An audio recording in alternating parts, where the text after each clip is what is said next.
Hello everyone, ইংরেজি গ্রামারে ক্লাসে আপনাদেরকে স্বাগত জানাই। তো এখানে আমরা ভয়েস চেঞ্জের কিছু প্রশ্ন দিয়েছিলাম এবং সেটা এক এক করে সলভ করছিলাম। তো আজকে 2 নম্বর অর্থাৎ 5 নম্বর প্রশ্ন যেটা আছে সেটা সলভ করে নেবো। এটা black clouds cover the whole sky. Black clouds cover the whole sky. এখানে ভয়েস চেঞ্জ দিয়েছে, অর্থাৎ এটা আছে আমাদের অ্যাক্টিভ ভয়েসে, এটাকে আমাদেরকে প্যাসিভে করতে হবে।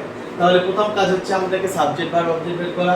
Black clouds is a subject of the sentence, then covered is a verb, and then the whole sky is object. আমরা ভার্বকে কি বা কাকে দিয়ে প্রশ্ন করলে উত্তর পাবো অবজেক্ট। তাহলে the whole sky আমাদের অবজেক্ট, যেহেতু অবজেক্টটাকে ইন প্লেস অফ সাবজেক্টে লিখতে হবে। তাহলে the whole sky, then look at the verb is past. So if the verb is past, then we can use the auxiliary verb was or were. If the present verb is present, then we can use is, am, is, are. ওকে, তো আমরা দেখতে পাচ্ছি যে এটা ভার্বটা পাস্টে রয়েছে, সেটা আমরা ওয়াজ বা ওয়্যার করব। তাহলে দা হোল স্কাই ওয়াজ।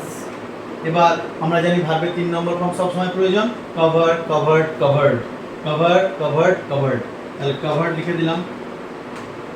এবার এখানে আমাদেরকে একটা প্রিপোজিশন বসাতে হয়, বাই। ম্যাক্সিমাম ক্ষেত্রে বসে, কিন্তু এক্সেপশন কিছু আছে, সেটা আমাদের ভার্ব অনুযায়ী কিন্তু অ্যাপ্রোপ্রিয়েট প্রিপোজিশন, ফিক্সড প্রিপোজিশন কিছু বসে। তাহলে কভার্ডের সঙ্গে ব্ল্যাক ক্লাউডস, কভার্ডের সঙ্গে বাই ব্ল্যাক ক্লাউডস বসবে না, এখানে বসবে covered with, covered with preposition. তাহলে কভার্ড উইথ, এবং বাকি যে সাবজেক্ট ছিল সেটা অবজেক্টে লিখে দেব ব্ল্যাক ক্লাউডস। ওকে, তাহলে এখানকার মধ্যে একটু পার্থক্য সেটা দেখতে পাচ্ছি, যে প্রিপোজিশনের পার্থক্য।